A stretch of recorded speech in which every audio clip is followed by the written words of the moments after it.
coming up on this episode of Belief Hole.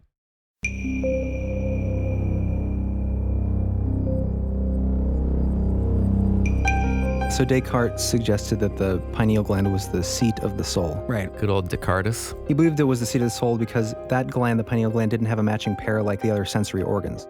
He believed it was a sensory organ, but it was the only one that didn't have the symmetry of having two, like eyes, ears, nose. Although I guess he only had one tongue.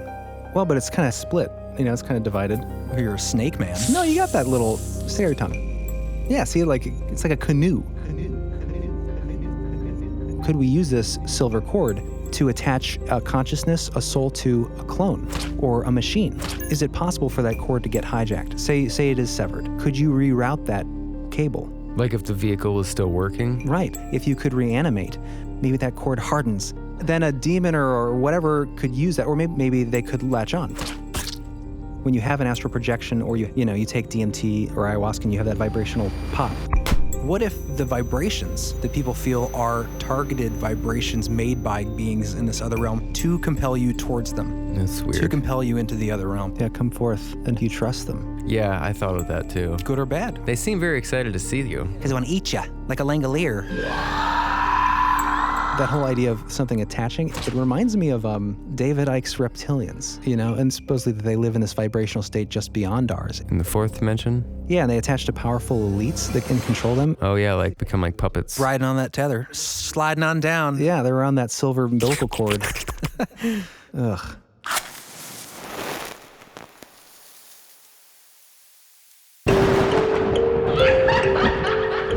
Conspiracy. Synchronicity. Sasquatch. Donald Trump. Alien races. Satanism in Hollywood. MK Ultra. Pleiadians.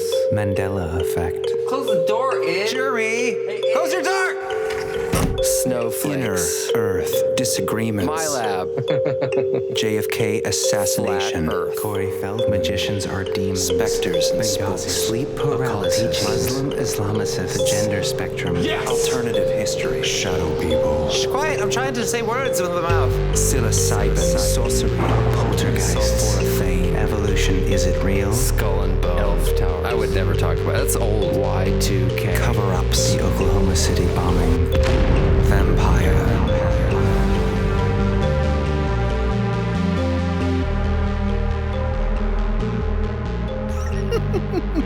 Well, hello. Welcome back to another episode of The Belief Hole. Episode 22, second parter on the out of body.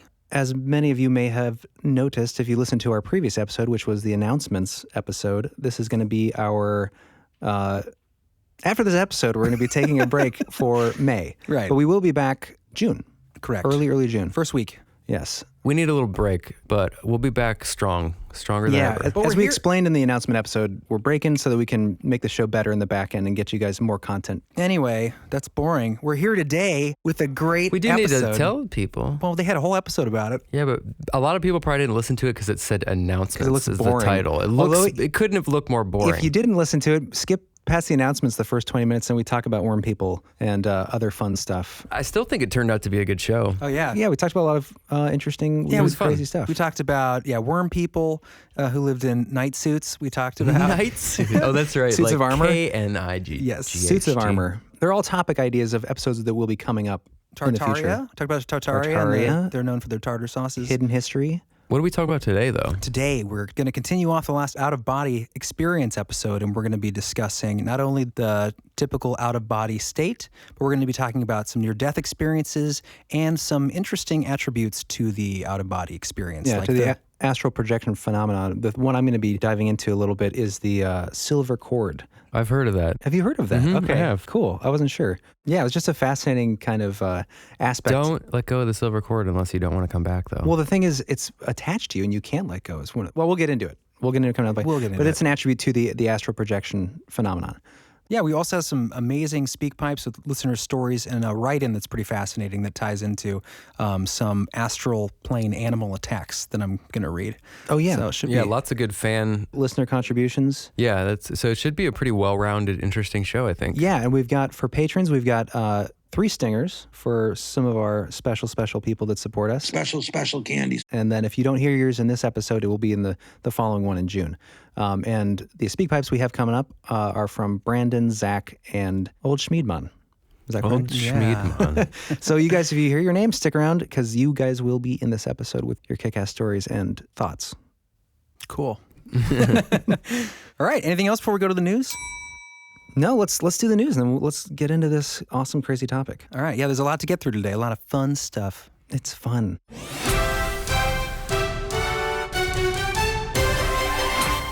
We are valid news. That's not bad. It wasn't irritating at least. I just can't get the pitch. Okay, so this is from Business Insider.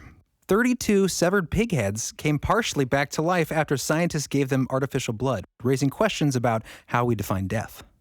The pigs came straight from the slaughterhouse, where workers had decapitated them. But starting 4 hours after the animals' brains had flatlined, and for the next 6 hours, the brains became a little less dead. By attaching the brains to a specially constructed device and running souped-up artificial blood through them, what they call a brainwash, the researchers said they were able to restore some of the brain's molecular and cellular functions, including spontaneous electrical activity in neurons and such signature metabolic functions as consuming oxygen and glucose. Although the pig's brain showed none of the organized cortex-wide electrical activity associated with consciousness, sensory perception, pain, distress, or other high-order functions, the experiment challenges long-held medical dogma and is likely to reignite an impassioned debate about what constitutes brain death, especially for the purpose of organ donation. Less controversially, the restoration system, called BrainX, promises to give neuroscientists a better way to study brain wiring and function. Scientists not involved in the study described it in almost awestruck terms. Neurologist Dr. James Burnett of Dartmouth College stated, quote, "I think it's remarkable. They were able to restore some brain activity after hours of death, which was previously thought to cause irreversible damage and loss of function."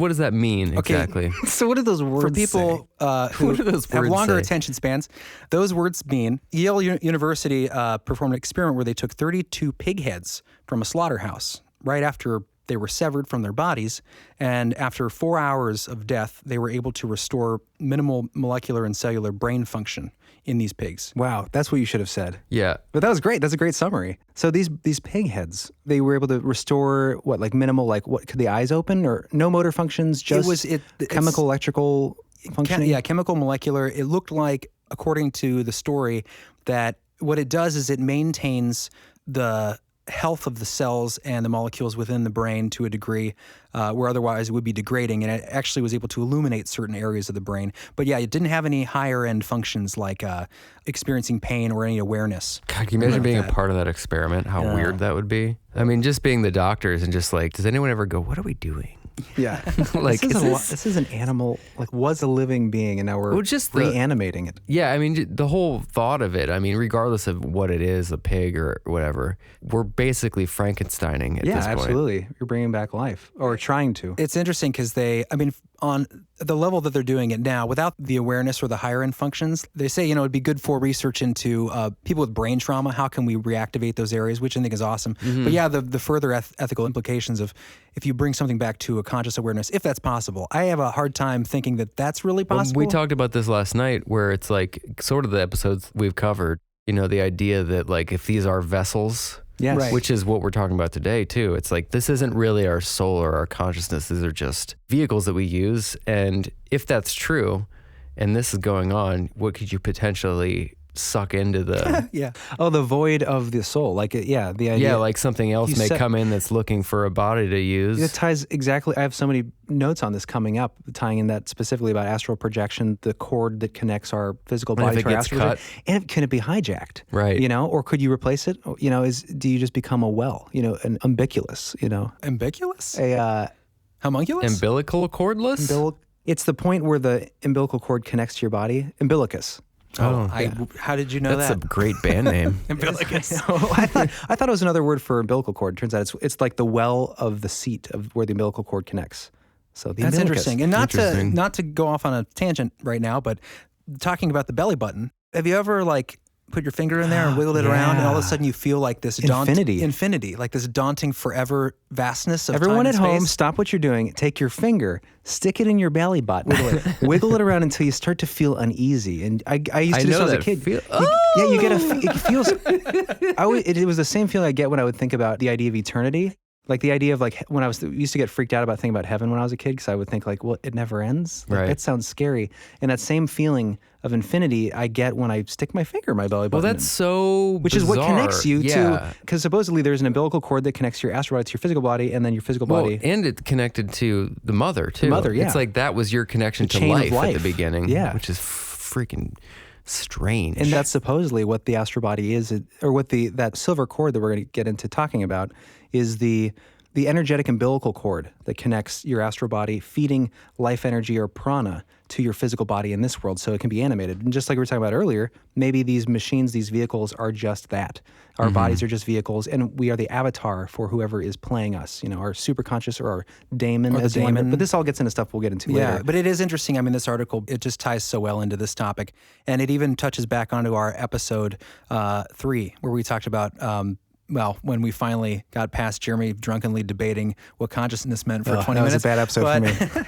But we did touch on the idea of like if we do eventually create singularity, that occurs rather based on our technological advances, and we get machines that become self-aware, but we're not, born with some sort of consciousness. Does it just become a vessel for something that can come in, whether it's something dark or something good or something, from another dimension? Who knows? Right. Yeah. Well, let's save that because there's points we're going to be talking about that specific question later on in the episode.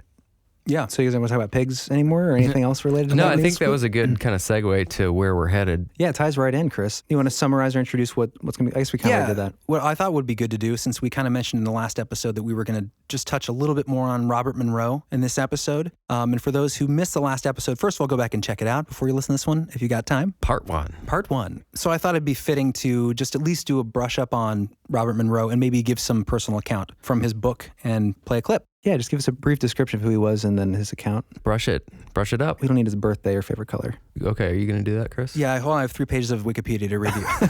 It's biographical information. No. Do I'm it. going to give you a Chris summary of what I recall from... Okay, good. I like Chris's summary. Chris summaries are great. So I've been reading Journeys Out of the Body, first book of the 3, written by Robert Monroe. And what's cool about him is all this comes from his own experience. And it wasn't something he looked into. It was the end of the 1950s. So what are we talking about specifically? Robert Monroe, the creator of the Monroe Institute, they would have people in separate rooms trying to validate each other's experiences and actually astrally travel together, inducing out-of-body experiences with binaural beats we talked about in the last episode.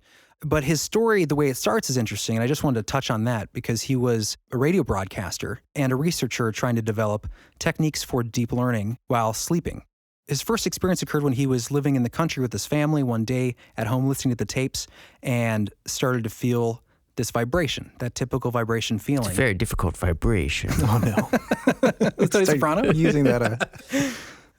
Anyway, so for him, the vibration, like when I had my experience, and a lot of the people who've contacted us, and you'll hear a couple of them later, the vibration is a common trait. But his issue was, for most people, the out-of-body experience is rare. It doesn't happen very often. For him, it became sort of like a regular nightly thing. I remember that. For him, it was an annoyance because he didn't know what it would eventually lead to. He just felt this vibration, couldn't sleep. He went to see doctors. He had head examinations. That's not the medical term, you know what I mean? Head examinations. That's why your head looks okay, I guess. Put your head in the head looky box. He went through the gamut of medical tests, and they're all like, you're fine. You got nothing wrong, at least physiologically, and he wasn't losing his mind. But he was so frustrated by these vibrations, eventually, one day, when it occurred, he just decided he was going to go with it. And he went. And on that note, I'd like to read a passage from his book. Nice. Perfect. Did you get that from the Twilight Zone? I found it the other day. It's like from I Love Lucy dream sequence. Isn't it fun? Yeah, it's beautiful. Several months passed, and the vibration condition continued to occur. It almost became boring, until late one night when I was laying in bed just before sleep, the vibrations came, and I wearily and patiently waited for them to pass away so I could go to sleep. As I lay there, my arm was draped over the right side of the bed, fingers just brushing the rug. Idly, I tried to move my fingers and found I could scratch the rug. Without thinking or realizing that I could move my fingers during the vibration, I pushed the tips of my fingers against the rug.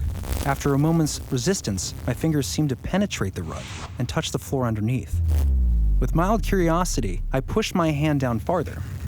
My fingers went through the floor, and there was the rough upper surface of the ceiling of the room below. I felt around, and there was a small triangular chip of wood, a bent nail, and some sawdust. Only mildly interested in this daydream sensation, I pushed my hand still deeper. It went through the first floor ceiling, and I felt as if my whole arm was through the floor. My hand touched water. Without excitement, I splashed the water with my fingers. Suddenly, I became fully aware of the situation. I was wide awake. I could see the moonlit landscape through the window. I could feel myself lying on the bed, the covers over my body, the pillow under my head, my chest rising and falling as I breathed. The vibrations were still present, but to a lesser degree. Yet impossibly, my hand was playing in a pool of water and my arm felt as if it was stuck down through the floor. I was surely wide awake and the sensation was still there. How could I be awake in all other respects and still dream that my arm was stuck down through the floor? The vibrations started to fade, and for some reason I thought there was a connection between my arm stuck through the floor and their presence. If they faded away before I got my arm out, the floor might close in and I would lose my arm. Perhaps the vibrations had made a hole in the floor temporarily. I didn't stop to consider the how of it. I yanked my arm out of the floor, pulled it up on the bed, and the vibrations ended soon after. I got up, turned on the light, and looked at the spot beside the bed. There was no hole in the floor or the rug. They were just as they always had been. I looked at my hand and arm, and even looked for the water on my hand. There was none, and my arm seemed perfectly normal. I looked about the room. My wife was sleeping quietly in the bed. Nothing seemed amiss. Yeah, so that kind of started his journey. Yeah, that's when he finally let the vibrations take him, and he went with them. And that was the beginning of many. And this book is so incredible because it's really chapters on researching this, but there's also, he includes his journal entries every night. Oh, that's interesting. So you have dates and you have the different experiences. And later on, when we get to talking about the astral plane animal attacks, I'm just going to read one short little passage from that. But do we have the actual experiments they conducted? Because that actually is really important and fascinating. No. I mean, when you actually hear the experiments that they do at the Monroe Institute, I'm going to, from the best of my memory, I'm going to give a little bit of a description of the kind of experiments they would do there. They would have 2 separate soundproof rooms with headphones on. And then they would do the hemisync technology, I believe. The binaural beats stuff? Yeah, I think it was more involved than that. But essentially, both of these experimenters would leave their body, meet up somewhere, have like a conversation, also like leave, and one of the other scientists would go in another isolated room and write something on the chalkboard. And then they would have to leave the body, go read what was on. And apparently, like, they were able to do this. Verify it repeatedly, right? I mean, that's the claim. A big part of the Monroe Institute was proving that these things are real. Yeah. I mean, obviously, I don't know if they would pass. I really don't know what science, like what you would consider mainstream scientists would think about this stuff. And that's one of those things, if it's repeatable, and you can test you'd it think, over and over. I mean, but you'd think if that's true, and these people can really leave their bodies at will, literally, if that was true, I mean, that would erase the paradigm as we know it, as far as, you know what I mean? Like, that would prove a lot of things. But there is another plane of existence that we can access. Right. Interesting you bring that up because there was the largest mainstream science research project done on this topic. An article came out, and I think it was 2014, and I read it in the Independent, but it was basically breaking down like the research had concluded that this is in fact a phenomenon that does occur, where 45% of people after death experience being conscious after they're brain dead for a certain amount of time. I mean, there's only so much you can prove without actually experiencing it yourself, but the idea that they're able to verify what's going on the operating table when they're dead, or there was a story about an old man who gets in the ambulance. Once he gets comatose, he's in a coma, the paramedic takes his dentures out and puts it in a drawer on this cart with some pill bottles on it, and later he sees the guy in the hospital. He's walking down the hallway, and the guy goes, "That's him, that's the guy." And he's like, "Huh?" And he comes in, and he's like, "Oh, how you doing?" He's like, "Good, but they can't find my teeth." So I keep telling him it's in the drawer in the ambulance on the table with the pills. You put it in there. And so he had been dead by and that point. there's so many examples of this. Well, I think. this would probably be a good time to play the shoe clip, right? Yeah, let's give a little audio example. So this clip is one of the most famous or infamous to skeptics examples of someone having near-death experience and then out-of-body experience where they validate their experience with a sighting of something. Some kind of evidence that could prove that they had left their body. Yeah, some sort of exactly. Some sort of exactly. Social worker Kimberly Clark Sharp says she couldn't come to terms with her own out-of-body near-death experience until one of her own patients had one. The BBC reenacted it in this documentary. Clark's patient went into cardiac arrest. After she was resuscitated, the patient insisted that she had risen out of her body and floated up around the hospital, where she saw a blue tennis shoe on a third-floor ledge. She got everything right, as she described it to me, and I didn't believe her. But to calm down her agitated patient, she went to look. I did finally, on the third floor, north end of the building, look down, and there was a blue tennis shoe on a ledge. Dr. Morse says it's clear even when people are flatlining in the last moments of life, something profound is happening, something today's monitors can't pick up. Interesting, yeah. And there's so I feel many. like I've heard that version of story many times. It's interesting. Robert Monroe, he was trying to figure out this phenomenon, like, were there any signs leading up to this? So something that could correlate. And the only thing, one of the only things he could think was when he was a kid, and this ties into what we were talking about with synchronicity and premonition type dreams that we've all been having lately, where you see something dramatically out of place the next day that you dreamt about the night before. Or something really unique.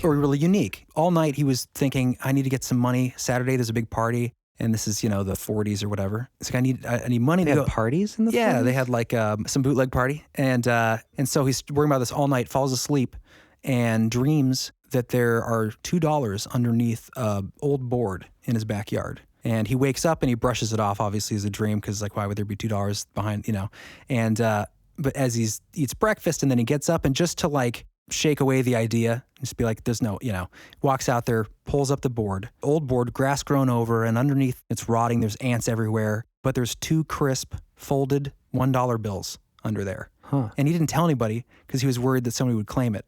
And he wanted to use it to go to the party that night. I mean, he was a young kid, but recalled it later when he was older, trying to think like, what weird things have happened to me? Could those correlate? And really, those types of things seem to correlate with out-of-body experiences, at least in my experience, leading up to Or astral mine. projection, at least. Right. Yeah. Which are different, right? Yeah, Did we are define they? that last episode? Well, last time we discussed that, at least the concept is that there's an astral plane and our plane of existence. And supposedly, depending on who you listen to or what researchers you read, an astral projection occurs on the astral plane, which is slightly different than just leaving your body and existing in our plane of existence. So in an astral plane, there are supposedly other entities that exist there. There's and you're not technically leaving your body. you're not bound by time and space. Yeah, it's more of a in your remote view, mind's I eye guess. sort of thing. Yeah. Well, if you go back to like the ancients, like that goes back to like the Greeks and the idea of the astral spheres, which were these spheres of existence between us and heaven, the earth and heaven. Visually, there's like old paintings and artwork depicting these circular spheres or levels of existence between the ground and the godly heaven, right? Since then, like theosophists and different groups, like metaphysical groups, New Age groups, have interpreted it differently because there's references to the astral plane and astral projection back through the Bible. I think Paul has an account in a letter he wrote to someone. I don't have the note on that, but Well, yeah, you even go back to like ancient Egypt when they talk about the astral plane. well, in the Greeks and Plato essentially had talked about the essence of men, the psyche or the soul, or there being an attribute to man's existence that is non-physical, that is made up of the same quintessence, they called it, that makes up the stars, which is an interesting connection to Egypt that also thinks that our souls, would traverse, Basically blast off into the sky and follow a pattern through Orion and Right. go through challenges. And same with the mound builders. Had the same idea across the world. Yeah, it's that same idea of there being this other plane, this astral realm. And so some people break it up into there being different levels of astral realm, or there's the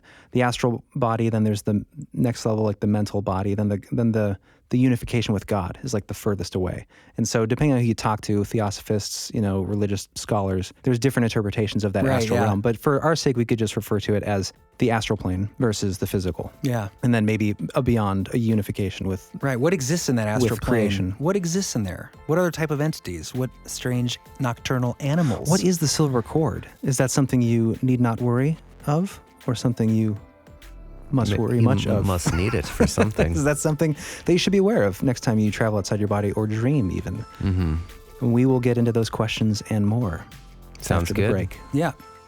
See you soon.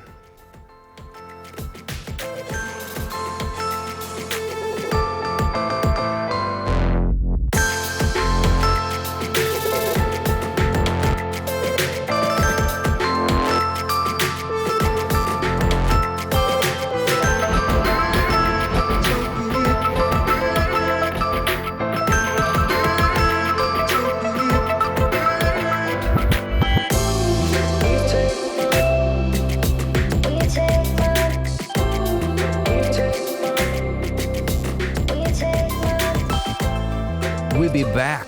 And we're back. Yeah, we're going to kick off this section with a speak pipe. Oh, yes. From our friend Old Schmeed. Old Schmeedman. Is it Schmeedbon or Schmeed? Old Schmeed? Old Schmeed. Is that how you pronounce it? What is his real name? I don't think we have access to that information. I think he There's told us probably at a one point. reason. Did he tell you?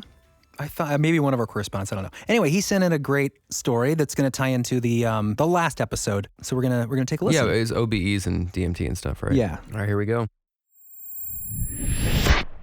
Hey boys, it's Old Schmeed. I just wanted to touch on the topic of the previous episode about the out-of-body experiences. When I was a kid, I used to get them all the time. Although mine weren't as vivid as the one told on the podcast, I could relate quite a bit. Especially with the vibrations, mine started towards the neck area, around the pineal gland. The vibrations would resonate in that specific area. And I could never go all the way out of my body because I'd start to panic and then I'd snap back into it thinking, what is this vibration? Am I dreaming or what's going on? I'd snap back into my body. And after puberty, they just went away altogether. I could never get them. And that changed when I was 16 and I tried DMT for the first time.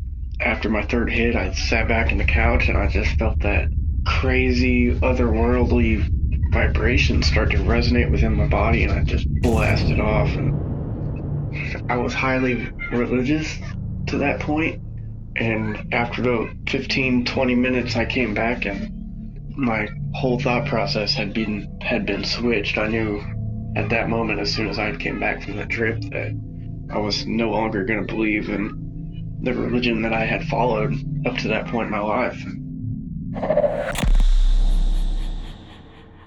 Good story. Yeah. Interesting. Yeah. Always those vibrations, man. Mm-hmm. Yeah, and it's so weird. I didn't realize how much the correlation is between the experience of a DMT trip and naturally occurring out-of-body experience. But the things leading up to them are so similar. The vibrations. That's all about DMT, though. Right. But the idea is that DMT is what is it? Dimethyltryptamine. Dimethyltryptamine. Quit stepping on me, Jeremy. Sorry. I wanted to get it Little out there. Anchor boy. I know it. It's secreted. Is it not secreted in your pineal gland? That's kind of the point. Oh, and by the way, just for clarification, this is my fault from last time, but it's pineal and not pineal. I think I said that last time, and that Penile. penile is actually the male organ of copulation. Relates to that. The penile. I think most of us know that. Yeah, Jeremy. but I think that was my fault last time I said that. So Anyway, the pineal gland, right? no, pineal. Pineal. I'm so confused. I don't even know. Okay, so the pineal gland It's just not a penis. secretes That's all I know. DMT. It's naturally occurring in the body. When you're smoking DMT, you're just taking a lot more of it in because your body has a way to utilize little bits of it. It also, you can't eat it because there's something biologically in your body that will cut out the psychoactive effect, and the liver takes care of that I stuff. thought that was ayahuasca. It's the DMT in ayahuasca. That's what's such a crazy, fascinating story is that the ayahuasca, I'm sure a lot of people out there who are familiar with the subject know that ayahuasca is the psychedelic used to have these really intense versions of these out-of-body or trip-like experiences. But it comes from the Amazon, right? Yep. And it's a certain kind of vine or something. A vine and I think a bark from another tree. Right. But there's no way that they would have been able to know this. I mean, that's what's crazy is they would have put these two different things together in order for that bark or whatever it was to counteract the substance in the ayahuasca that made your body block the absorption or effect of the DMT. They were able to put these together. It's like they had to have a vision of that almost. Exactly. Or something. Yeah, maybe through using some other hallucinogen, maybe some poison dream. frog or something. Yeah. Or been taught by some older civilization. But someone had to, at some point, realize that that's like, with no science, Right. and they're The just... chances of putting that together. Well, right? yeah, I guess there's hundreds of thousands of plant species in the Amazon. It's one of the most copious I'm sure it was environments for- probably developed yeah. over time. It wasn't, they were just like one day someone put that together like that. Like, okay, well, this plant does this thing, and they experiment probably Right. like anyone else. Maybe. I mean, that's the question is like, Or maybe not, yeah, if ayahuasca, if the vine had no other purpose and they're like, well, let's brew it with 1,000 other things anyway and just see what happens until we get something, like, Was it mystical? was it mystical? Yeah. Is there In some, its inception. It wouldn't be surprising because of what it actually is. right. The idea of tripping and like mushrooms and all that stuff, the whole idea is that the plant kingdom is communicating to you. Right. A lot of people describe it that way. Like Terence McKenna, it's like this world almost through the plants where it opens itself up to you. And so if you think about it like that, the idea that it's almost calling out to you in some way to let you know how to like invite you into its Right. world. Right. Yeah, people even talk about mushrooms in that way sometimes. Yeah. Like you often find mushrooms, or psilocybin mushrooms, however you say it, you find them growing in the path of human destruction a lot of the time. Oh, right. weird. And That's then crazy. these mushrooms pop up in the soil behind these dozer paths. like- and it's like, oh, eat this, and then we'll tell you, like, don't do that anymore. Because then Yeah. we can communicate. Yeah, this is bad. You know, it's an interesting It's concept. like a spiritual scab that grows. You know, like there's a wound and this magical That's fungus grows. so intense. Yeah. Like to think about that. It's just like Like then you eat it and then you learn, don't do that again. Well, it's funny because we learn so much every year. We learn more and more about the very minimal levels of a seeming consciousness in plant life, right? Mm-hmm. Like, what if it's a way of just trying to communicate with? We just have a higher order of communication, or a side order of communication, and there's no way for us to communicate. So, psychedelic experiences are one way you can interact with the plant by swallowing that plant, and then you are sudden opening yourself up to their realm, Right. and then you're like, oh, hey, then the shape-shifting machine elves come out of the closet. right. and- Hello, welcome. Don't be terrified. My point was the whole reason I mentioned that was because I just was trying to make the correlation between the DMT experience and the out-of-body experience, even though being one induced, they both are utilizing DMT, the pineal gland. Right. No. The pineal gland. Gosh darn it, pineal gland. Everyone's saying it wrong.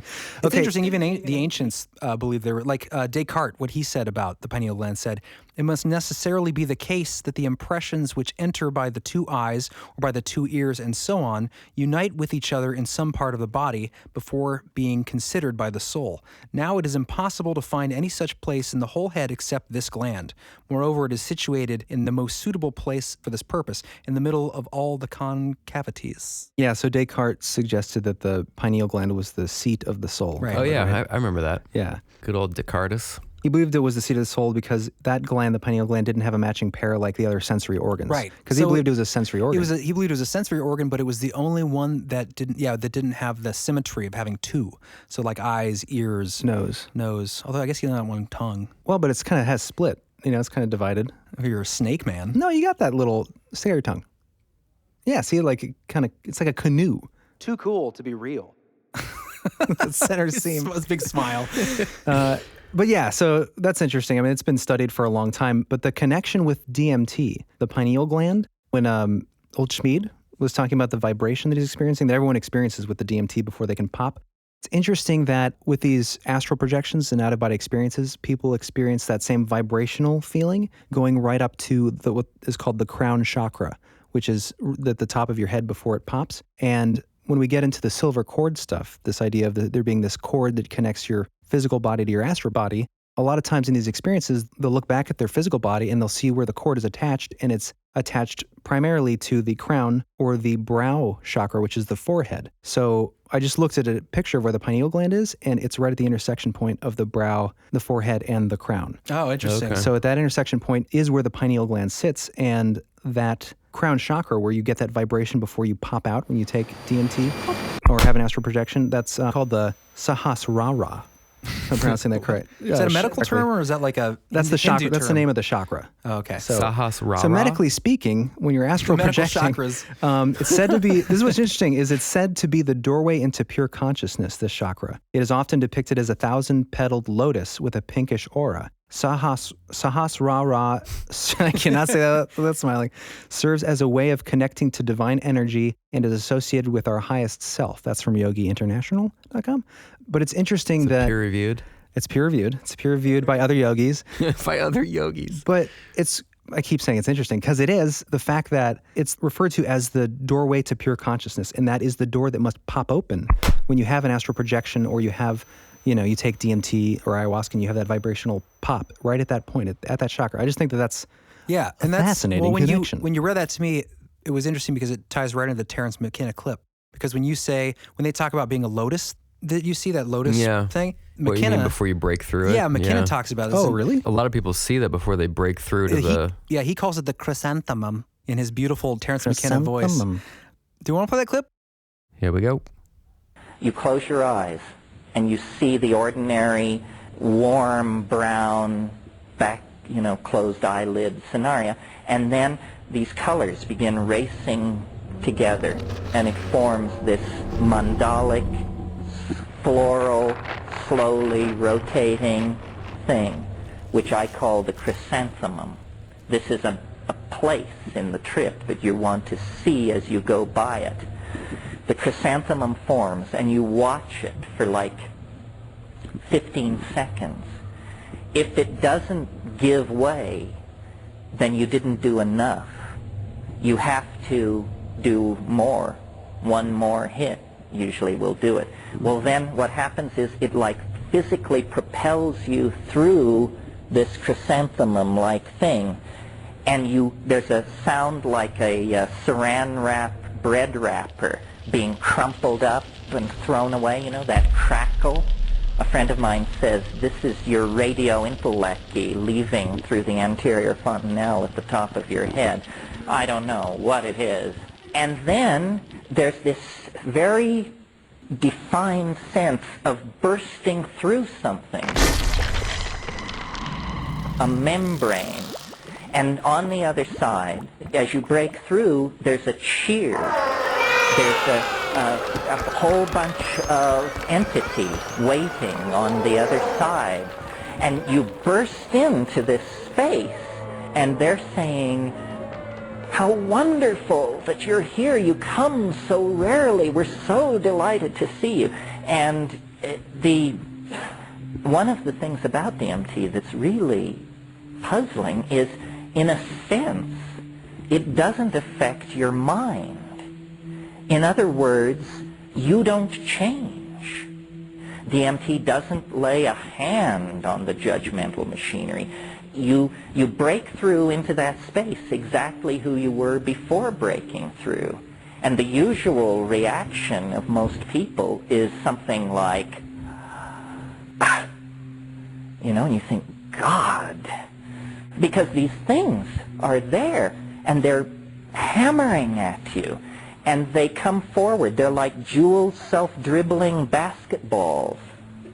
And there are many of them, and they come pounding toward you, and they will stop in front of you and vibrate. You say, you know, my God, what's happening? And these things are saying, don't abandon yourself to amazement, which is exactly what you want to do. You just want to go nuts with how crazy this is. They say, don't do that. Don't do that. Pay attention. Pay attention to what we're doing. Well, what are they doing? Well, what they're doing is they're making objects with their voices. They're singing structures into existence. And then after a minute or so of this, the whole thing begins to collapse in on itself, and they literally begin to physically move away from you. And usually their final shot is they actually wave goodbye, and they say, "Deja vu, deja vu." That is so which bizarre. Makes no sense at all if you analyze it. So then you come down. You look like a termite from Arcturus, and the room is decorated in Amish quilts, but I'm completely back. And then, over a minute or a minute and a half or so, the room just comes right back together, and 4 minutes after that, some people can give no account of it whatsoever. They just say, you know, I don't know. It was the weirdest thing that ever happened to me, and I can't remember it now. Yeah, that is so strange. I haven't listened to him in a long time. I love his voice. It's so fantastical. He's like a Mr. Rogers mixed with like Templeton the Rat. Psychedelic Mr. Rogers, It's yeah. okay, Charlotte. I mean, the whole thought of this other dimension and there's these beings over there that just live in ways that we just cannot possibly understand. Right. And I've heard him talk about these trips a lot. And, you know, a lot of it is like they're creating objects by singing. Yeah. And I don't know. It's interesting because I was reading a book, and we've talked about this before, but the use of sound to heal and create. To interact with the physical reality. Exactly. And a lot of people think that even Egyptians may have had sound technology to help move those things into place. Right, the pyramids. Yeah, So, that's very fascinating. Sound is a very powerful tool that I think is underutilized in this reality. Yeah, even today, I think mainstream science is, at least in some circles, trying to I think again, utilize sound Right. to heal. because I think they did it forever ago. But Even in the Bible, like it says in the beginning was the word. Right. Like, what is that? Sound vibration? It's like, what if everything does come from Sound in a way? Like, it's a kind of interesting thought. Yeah. And like even today, they're trying to destroy cancer cells using vibration, using sound. So like it's almost like we're remembering old techniques, we're rediscovering. Oh yeah, there's so much information's been lost over the. Yeah. It's weird how he talks about deja vu too. Oh yeah, at the end. He's deja vu. Like, what if that means every time you get deja vu, it's like this weird link to another place? Oh yeah. Well, yeah, and you know what else is interesting? As I was listening to that clip again, I was thinking, he's talking about how they create things by using their voice and singing and this and that. It made me think, like, what if the vibrations that people feel are not actually just spontaneous occurring things? What if they are targeted vibrations made by beings in this other realm to compel you towards them? That's weird. To compel you into the other realm. Yeah, come forth. And how do you trust them? That's another question. Yeah, I thought of that too. Good or bad? They seem very excited to see you, apparently. Because they want to eat you, like a it's langolier. possible. It's like food. They don't seem harmful, though, at least from... Well, yeah, I guess we're kind of talking about two different things slightly, like the DMT versus astral projection. But yeah, that's true. I think in either case, when you're going to do some sort of psychotropic drug or you try to elicit an out-of-body experience... By the way, we're not endorsing using any sort of drug. No, but I would do. But hey, you're in America, do what you want. I think it's a good idea. I think everyone should do, if they don't have a history of schizophrenia or something, I would suggest that a psychotropic using mushrooms or psilocybin, DMT, acid, some kind of having some kind of experience outside of this understood reality, I think is a good thing overall for your life. I think personally. Even acid? This is Jeremy speaking. Yeah, I think so. I mean, I'm not, acid, I haven't done acid, and I'm less... Mama's not going to be happy with you after this episode. I'm less... okay with that. Like, I'm less comfortable with the idea of acid because it's man-made. Right. The idea of consuming a fungus and then being projected out of your body and looking down and then being able to analyze all of the problems that you have in your own personality and in your life that you'd like to change, and you come away from that experience wanting to be better, which is the experience I had when I took mushrooms. That was an amazing I think it all experience. Depends on how you use it too, right? Yeah, absolutely. Like what your intention is. I mean, you can use it to go party with your friends, but you're not going to get very much from it. Or it could be a terrible, terrible experience. And it could be dangerous, yeah. Like if you're using it as like what you'd use alcohol for or something. Right. Yeah. But if you really, go into it with the idea that it can help teach you things and help kind of balance what's in your life that's out of balance. Get another perspective on your own life. They've done all kinds of studies. Did we talk about this last time about how they've looked at it? I think we did. About people that are close to death and how they use psychedelics to bring a sense of peace to people that are absolutely, dying. because you get a sense that there is more, right? And it brings some peace to you. They can be very therapeutic if they're done properly. Absolutely, yeah. I think going carefully into that, exploring that realm of psychotropics and that kind of thing responsibly for the purposes of self-improvement, versus obviously like partying or something, which I wouldn't even want to do. No, I think that's good. Well, not that I'm saying you should, but a little microdose of mushrooms and a couple beers with a buddy is probably a great time. I just mean like I wouldn't go to like a rave. I don't think that's what Terrence McKenna is talking about. Right? Though. No, yeah. Well, this is what I always confused. Well, I guess it confused me growing up because I didn't even know about psychonauts like Terrence McKenna, people who really study the experience and try to grow. And I love that word, psychonaut. Describe that term. Like an astronaut, but in the psychedelic experience to bring information back, right? Right. Psychonaut. But I obviously didn't know about that when I was growing up, but I had friends that would, eat an eighth of mushrooms and go party, which now, and I didn't do any of that stuff back then, the mushroom stuff.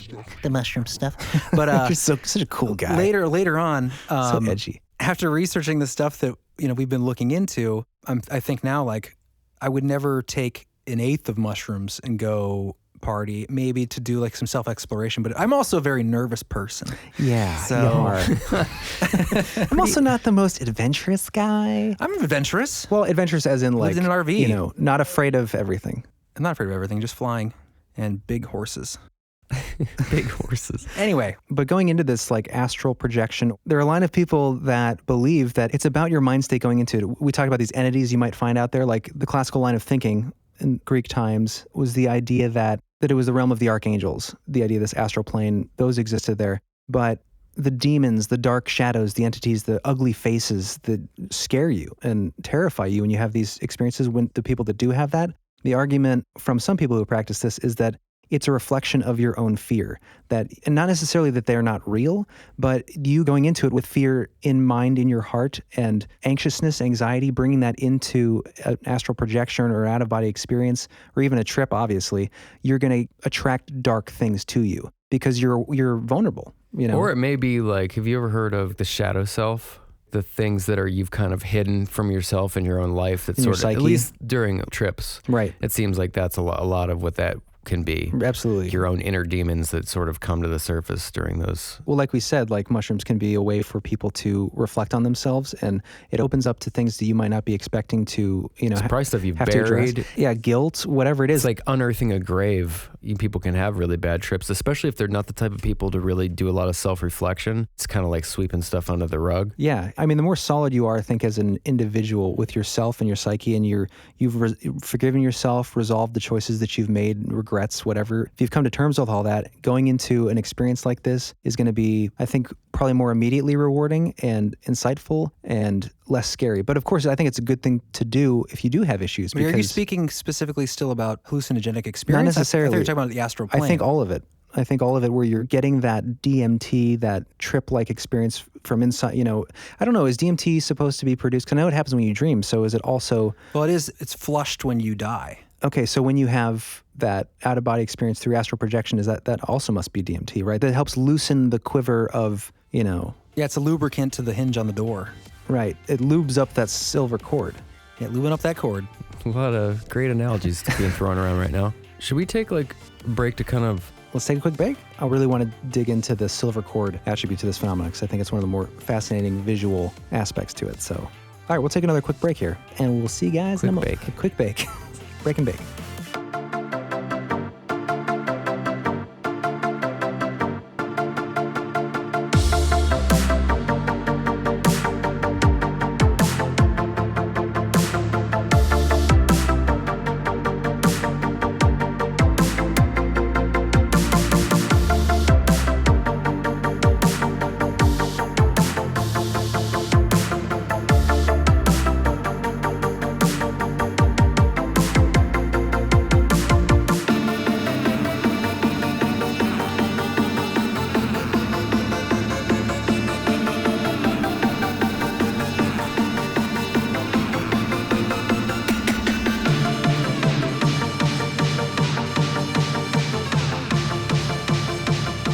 And we're back. And we have decided to come back once again. You're welcome, and thank you for being here.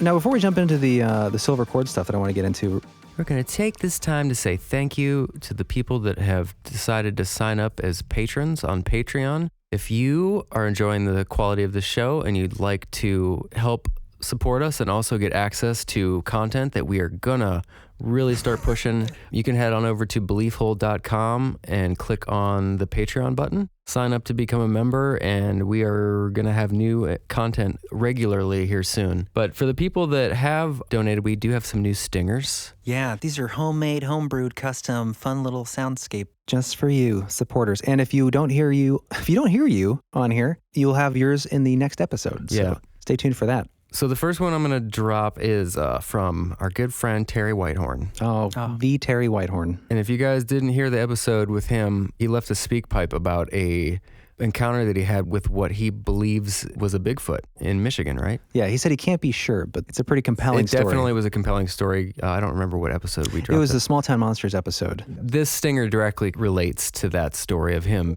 being in the woods with the Bigfoot.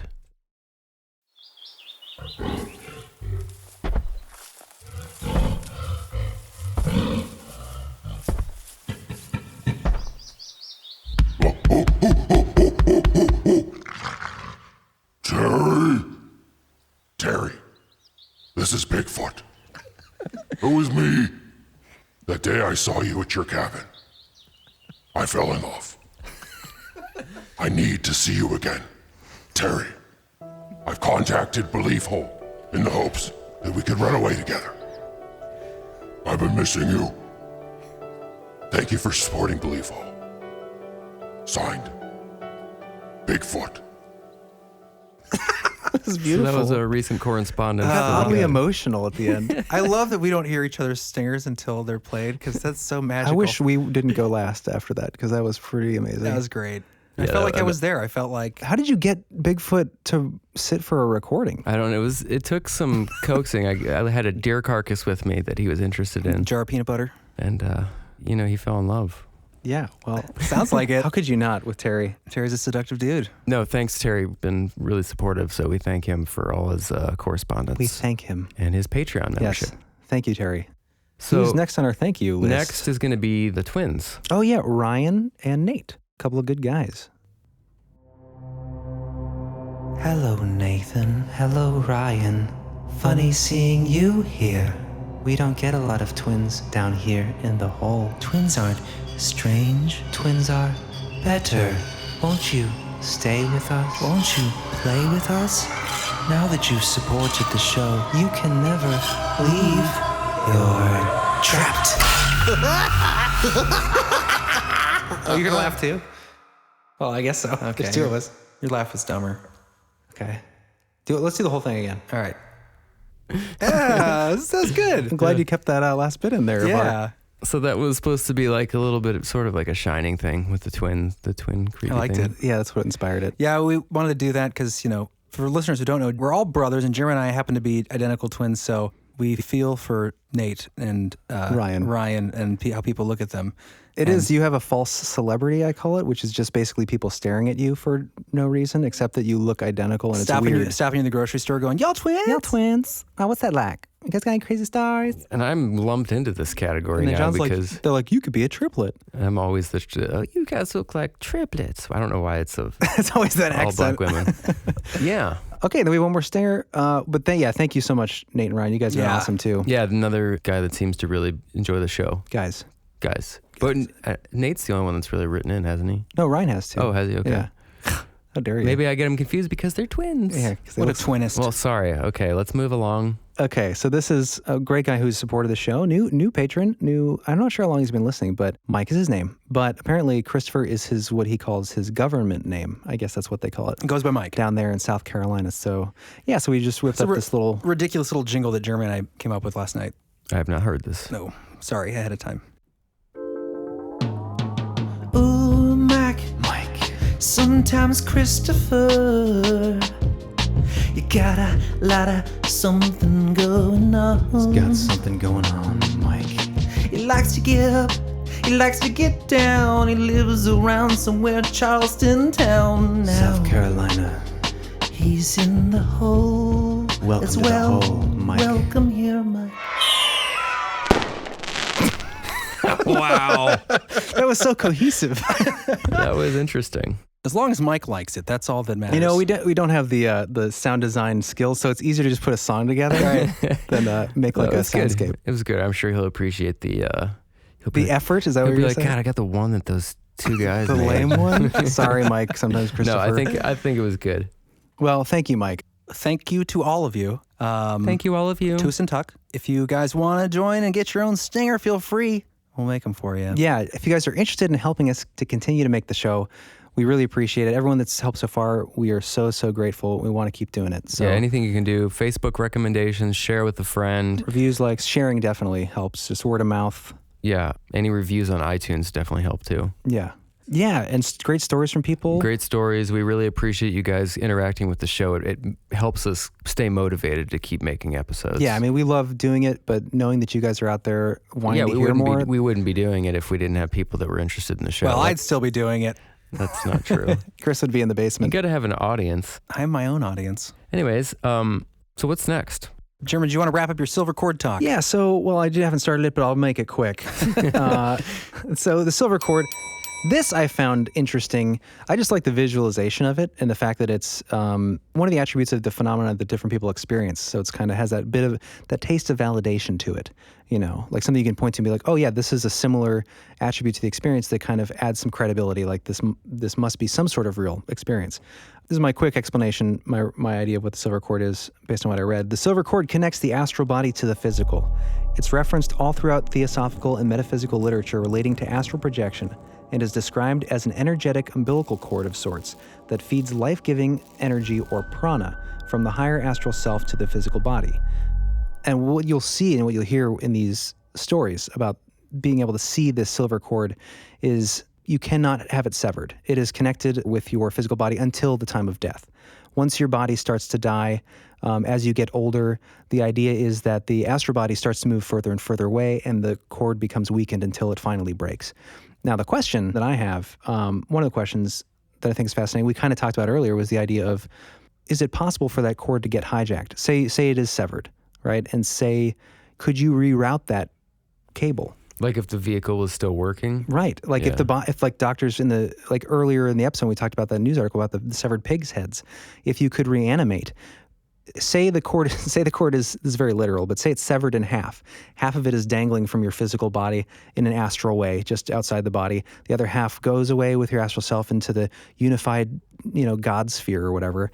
And what you have left is this technical term. Yeah, you have left this like wiggly, soft noodle of a silver cord that you can't grab onto. But then once the doctors employ the reanimation techniques that we're developing, maybe that cord hardens like, an aroused male membrane. And then a demon or whatever could use that, or maybe even a bodiless spirit that are supposedly said to sometimes inhabit that same realm while passing to the final place. Right. Maybe they could latch on. Maybe that's a possibility. Or could we use this silver cord to attach a consciousness, a soul to a clone or a machine? Is this if we discovered how a silver cord works? Oh, someone's calling. I don't think so. Are we getting a call from Spirit?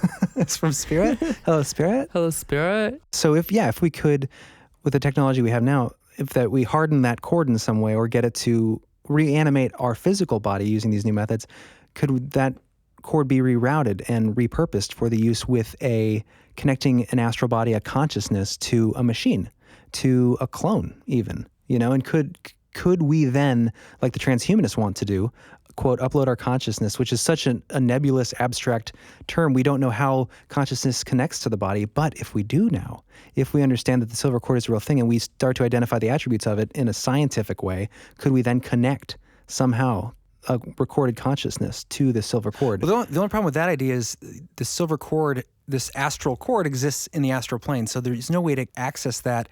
Even if you wanted to, let's say transhumanists wanted to, they believed that there was a cord that attached everybody to an astral body, right? Yeah. A soul or a spirit. You'd really have to somehow put your hands in the astral plane and grab your spirit and then shove it into a machine. What if you could, you can get into the astral plane by meditation, right? It's one of the ideas to induce an out-of-body experience. What if we use that method somehow to access that plane and then reconnect to, like, say you animate a body. We don't know enough about this yet, or even if it's real, but maybe there would be a way to decide once you're on that plane, like you can maneuver and move around in an astral projection. Maybe you could sever and then retie to another. Yeah, it seems like could you sever from your dying body and attach yourself to a cyborg, an animated machine that's biological? John's very interested. No, I am. I'm listening. It's just a possibility. Okay, so the general idea in like those that practice astral projection and even like in the new agey metaphysical areas of study, quote, the idea is no. The idea is that the astral body is always connected to the living body, the physical body, and cannot be severed during life. And then once it's severed, the body's dead, so it can't be used. But with demonic possession, could something climb down that cord? Could something, or just attack it? So the question I'd raised to myself that I wanted to raise to you guys was, can that cord be hijacked when the body dies and the astral body or soul moves on, or when the astral body is weakened or corrupted, maybe through addictions or corruptive psychological forces? Maybe your psyche could be so weakened by negative behavior or things that you do that are detrimental to yourself, or through regret, fear, whatever it is, that you become weak, and maybe at that point your astral body is affected and could be subject to demonic possession. But according to Ryan Cooper, who is a fella on YouTube who can teach you how... He's a fella who can teach you how to astral project, supposedly, if you follow his channel. Is that one guy you're watching last night? He's got really well-produced videos. No, not that guy. Oh, okay. This guy's got really well-produced videos, but I just seems a little... I don't know if I trust him, just because it's so shiny and well-produced, and it just feels... I'm not saying he's not the real deal. Right. But, look him up, Ryan Cooper. He says that it can't happen for that very reason, that you can't be possessed. It's not possible. He says that bond, or the silver cord, or just, I don't even think he references a silver cord because he hasn't seen it, but he says the connection between the astral body and the physical body can't be broken. And my question is, isn't that what a demon would say?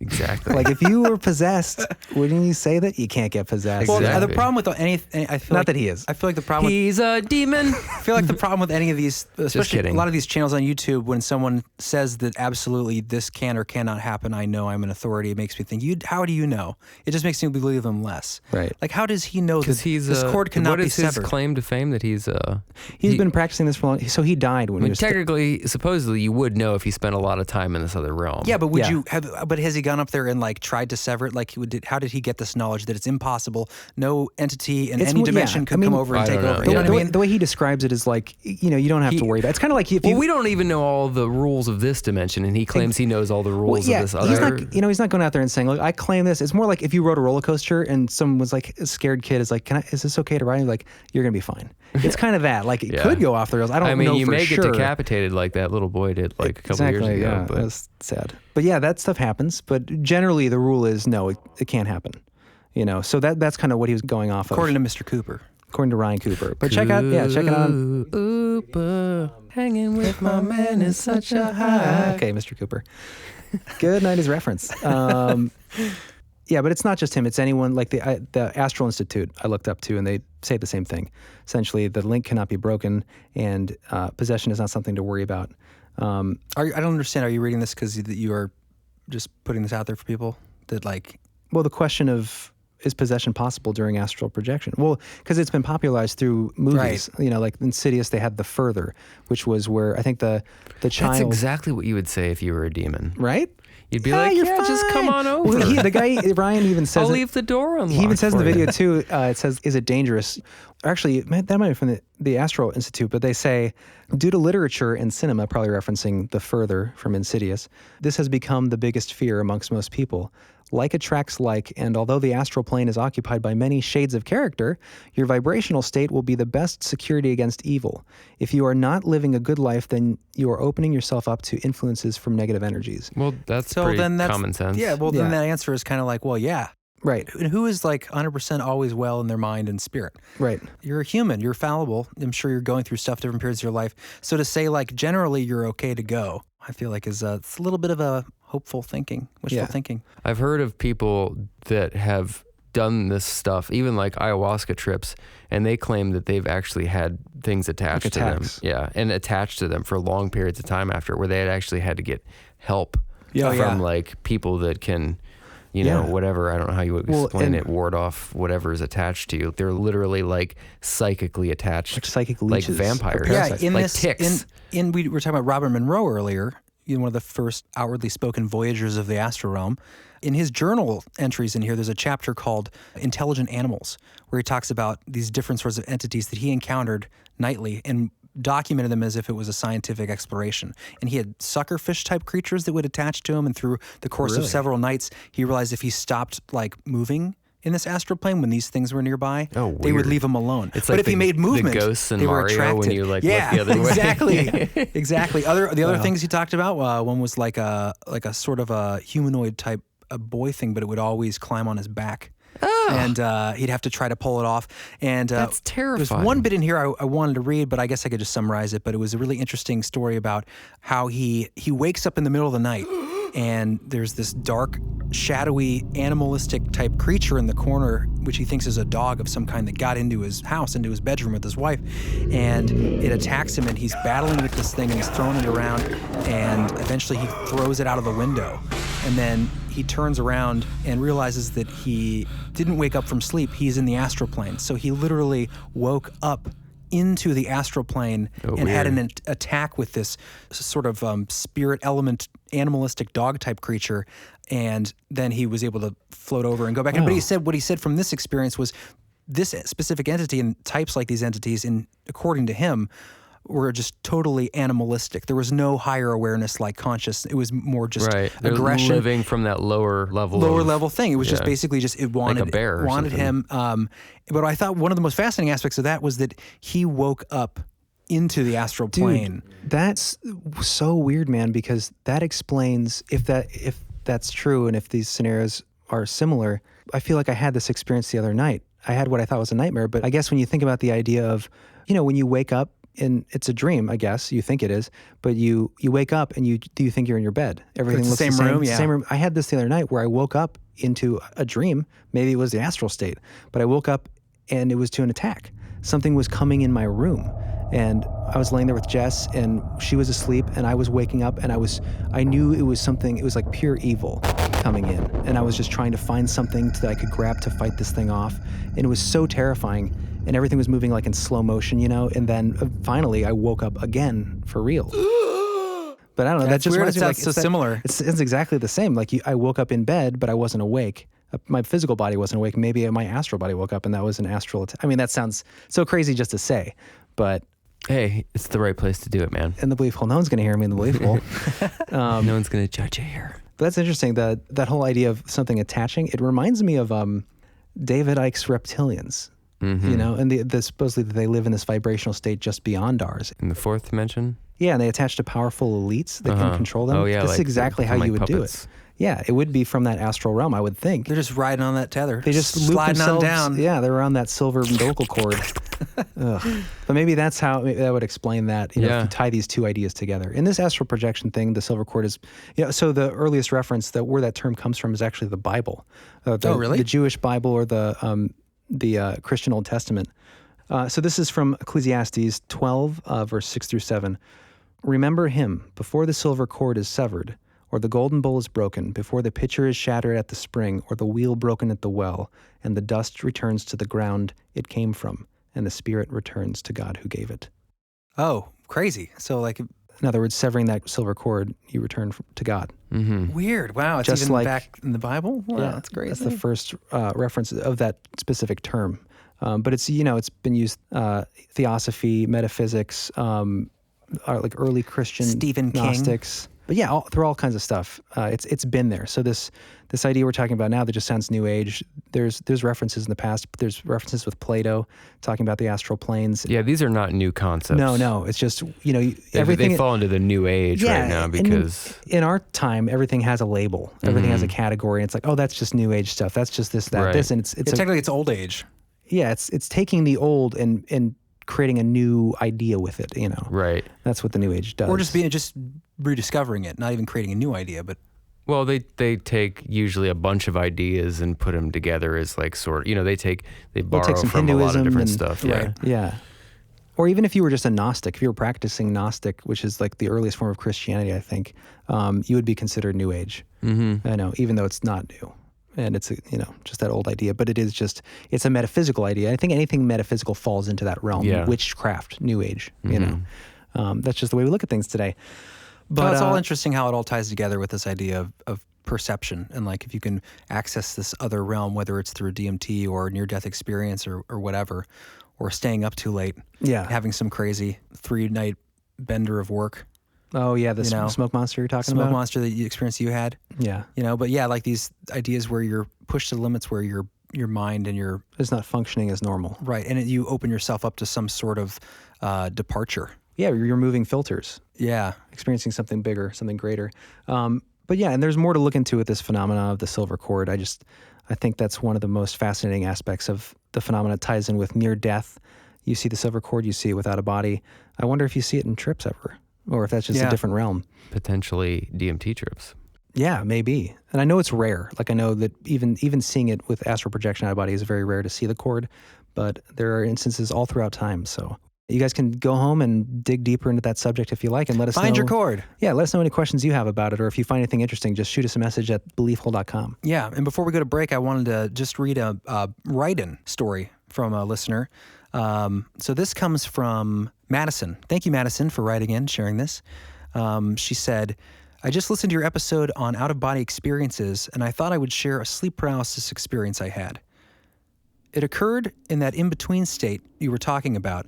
I was paralyzed, but I could see a white lion on my chest, staring into my eyes. My room looked exactly like it did in real life, and for the longest time, I thought I had woken up and seen a ghost. It was very weird and seemed to last a couple of minutes. That's bizarre. What's interesting, that white lion, I was just did some quick research after that because you've heard of the sleep paralysis stories about people seeing things on their chest, sitting on their chest, or the old hag, that kind of stuff. But this specifically references nocturnal animal attacks. This was from the Atlantic.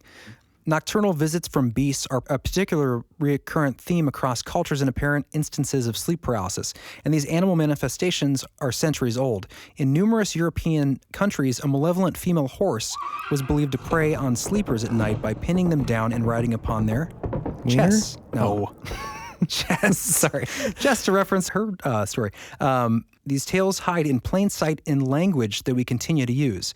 In France, she comes as the, oh God, I'm not gonna get this right, chachemar, quote, mare trampled. In Germany, she haunts sleepers as the Nachtmar.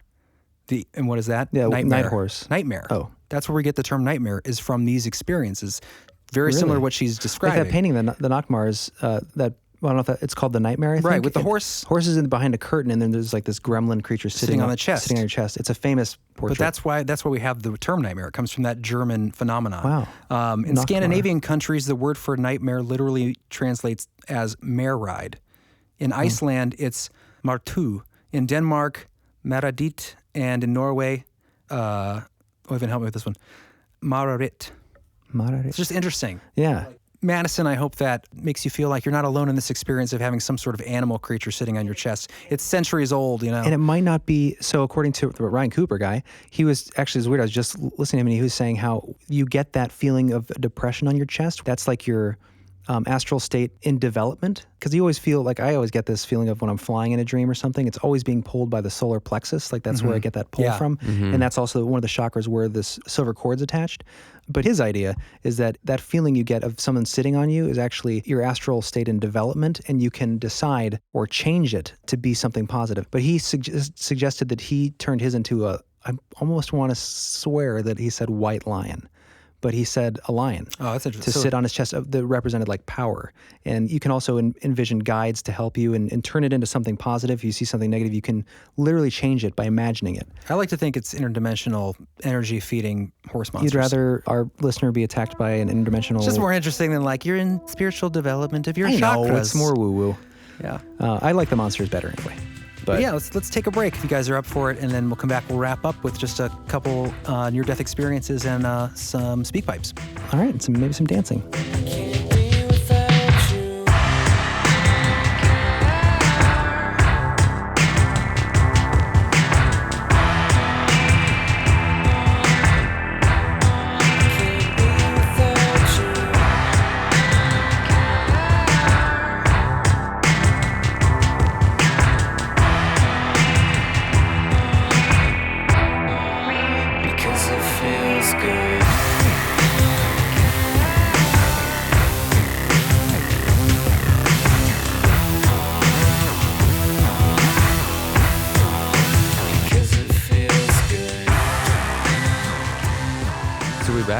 And we're back.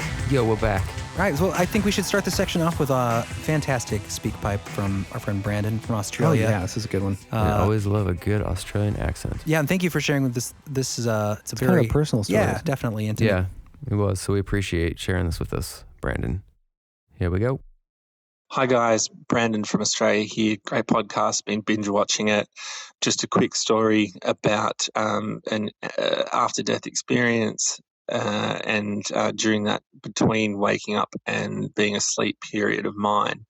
When I was 17, I'm 33 now, my mother passed away very unexpectedly, completely out of the blue. We just woke up one morning and she'd passed away in her sleep.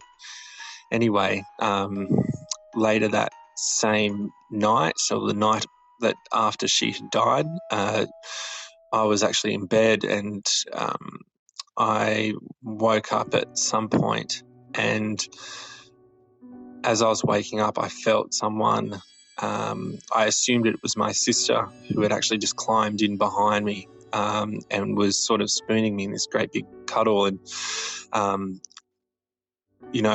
knew that whoever it was naked, and it was just this really warm, loving embrace, and it was very strange. And then as I slowly woke up, the feeling disappeared, and then I realized there was no one there, and to this day I know without a doubt that was my mother in that period.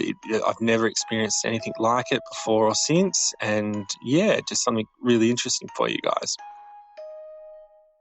That was great. Yeah, that's the kind of experience you hope for. Yeah. Well, I mean, it's interesting too because he knows it. He doesn't need to confirm with anyone. He just knows for a fact that that's what happened, and he doesn't have to question it. Yeah. So that must definitely bring a certain sense of peace. Absolutely. When something that traumatic happens. Yeah.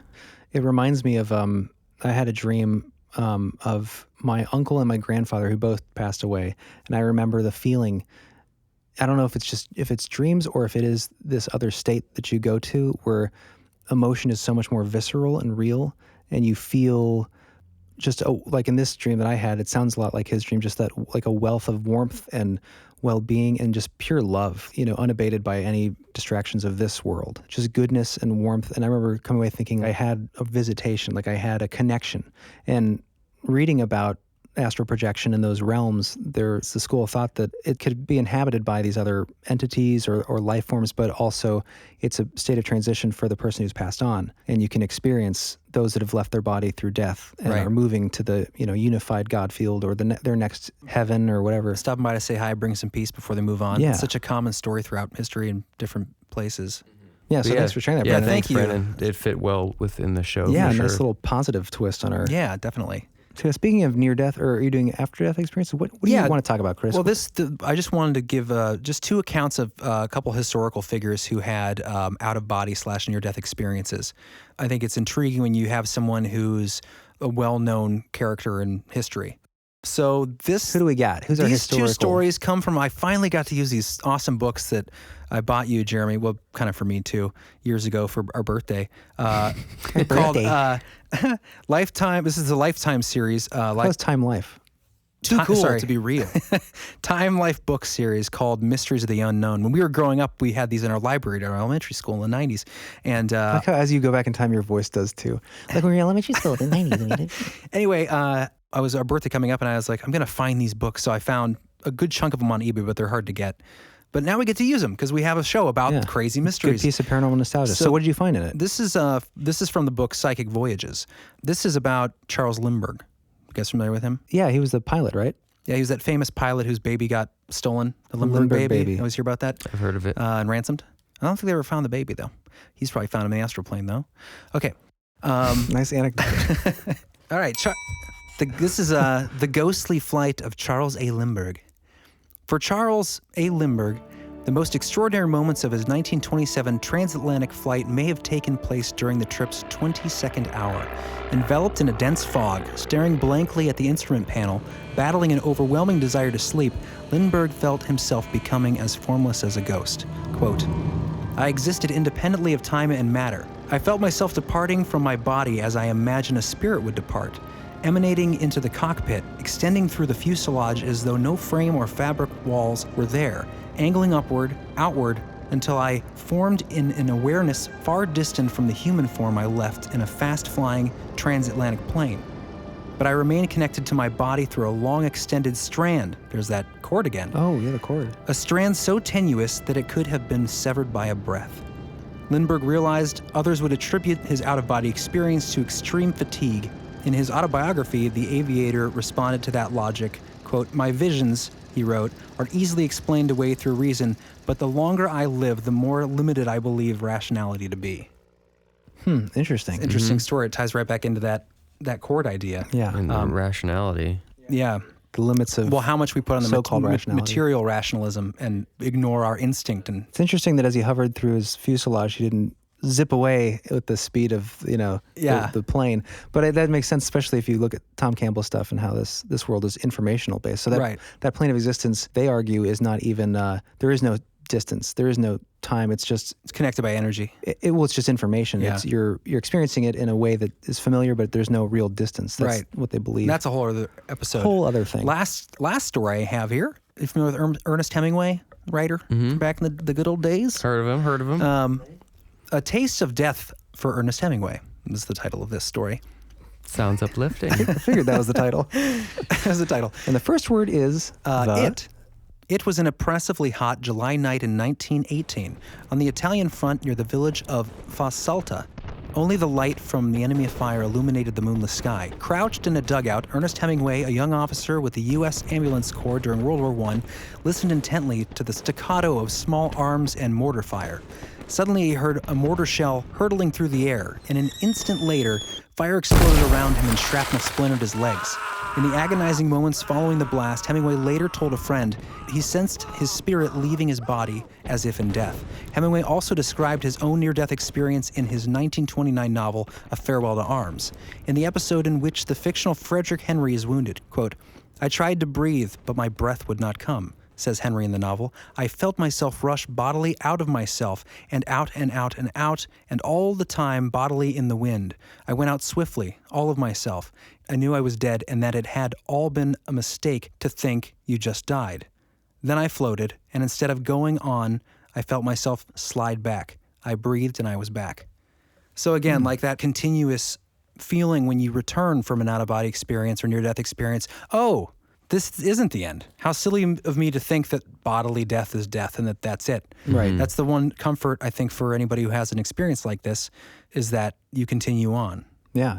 It's kind of a big thing. Yeah, it's a big thing. Yeah, definitely. kind of a it's big kind of the thing. biggest question, right? There was a great quote from Monroe, a great clip, but we didn't have time for it today. But that's why he formed the Monroe Institute, to tie it back into that. The whole purpose, yes, to study the out-of-body experience, but to more importantly, give peace to people who fear death. Because if you can induce these experiences for people, you relieve such a burden. Is it possible that these transhumanists that we always hear about that want to live forever, that it's not that they don't believe that there is consciousness? They just want to avoid the consequences. Yeah, they just want to live. Because, I mean, they want to go through the challenges afterward. Yeah, well, for instance, they know that they're so not balanced that they're going to have to somehow face a lot of karma that they reeled up in this life.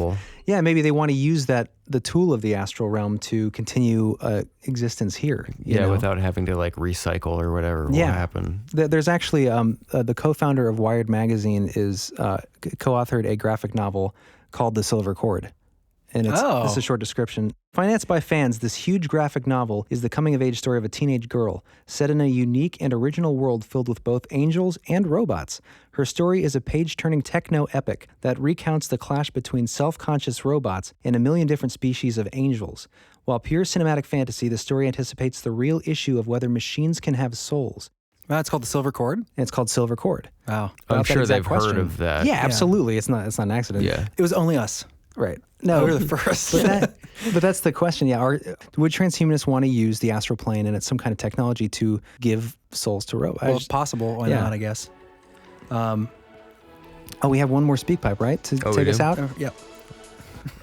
Hope you enjoyed a little bit of our rave before your speak pipe, my friend. This is Zach, right? Yeah, so the last speak pipe comes from our friend Zach. Oh, this is from Zach? Well, not the Zach we know in real life personally. Friend of the show, Zach. Gotcha. Yeah, we have personally not hugged yet. Hey guys, this is Zach out of Utah. Just found you guys' podcast literally less than a week ago, and I almost binged out on all of your episodes. Nice. I travel down to Nevada for work every other week or so, and I have a lot of time to listen to podcasts. Great content. Love you guys' take. I was listening to the Shadow Person episode, and it blew me away because about 15 years ago, I just turned 30. When I was 14, I had experience with what I now know is probably a shadow person. At first, I thought it was like some demonic, like Satan or who knows what, right? Some spirit. And I'll have to write you guys more detail about it because when I was listening to the episode, it was almost like, it was almost like closure for me because I'm like, oh my gosh, that's what it was. And every time I was afraid, it almost like got more and more power and stuff. And then no one believed me. And then stuff started happening to my mom when I was gone and my sister. And it's crazy, crazy stuff, man. So I love it because I think all of us as spiritual beings have, experiences with a lot of the stuff that's happened. And a lot of these conspiracy channels, I don't know. I like the information, but I think it's portrayed poorly. And you guys do a great job. So thanks again for putting out great content. Just wanted to shout out and say thank you. And hopefully you guys keep on putting out good stuff. Have a great day, great week, whatever the hell it is. Yeah, I hope we keep putting out great stuff too, man. That was great.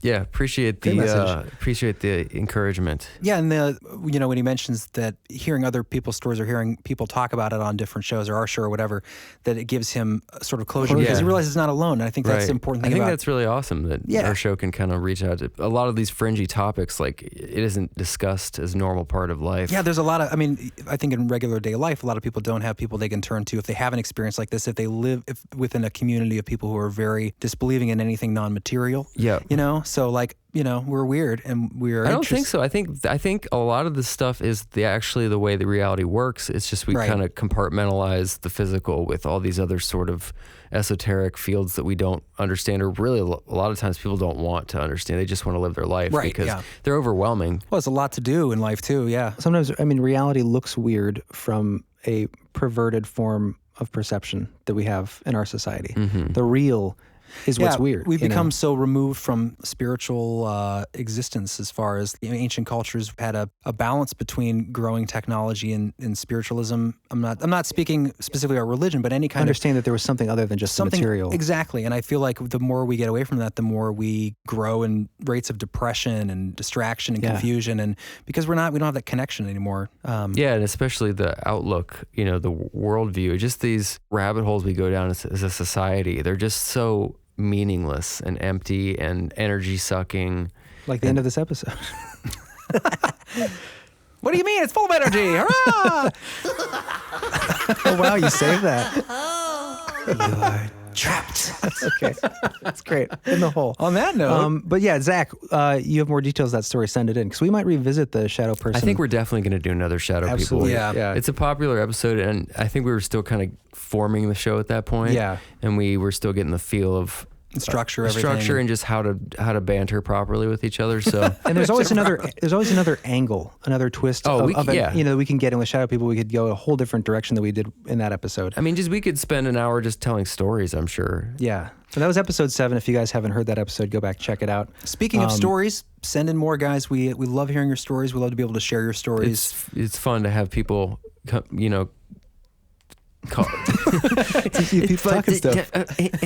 it's fun to have people call in and absolutely, the interaction to our show is what makes it worth doing. So. Yeah, it's just great to know that people are responding to what we've been putting out, and we get real original content from people that are listening. Exactly, it's a group effort for sure. We've got the Beliefful community. Come on out and leave us your tasty bits. And also, don't forget. Wow. Isn't that in our show title? Thought Snacks. Yes. Tasty Bits. Does not sound good. Wow. Don't forget, guys, also send in any ideas you have for merch because the month of May is coming up. I mean, it's the month of merch. Yes, we will be back in June after we've developed some good stuff for you guys in the back end and for Patreon. So check that out. Keep digging the hole, and we love you. And so deeply we do. John, any salutation? Nope, I think that's it. All right. And you guys have a good rest of your week, and we'll talk to you soon. Yelska die. Kisses.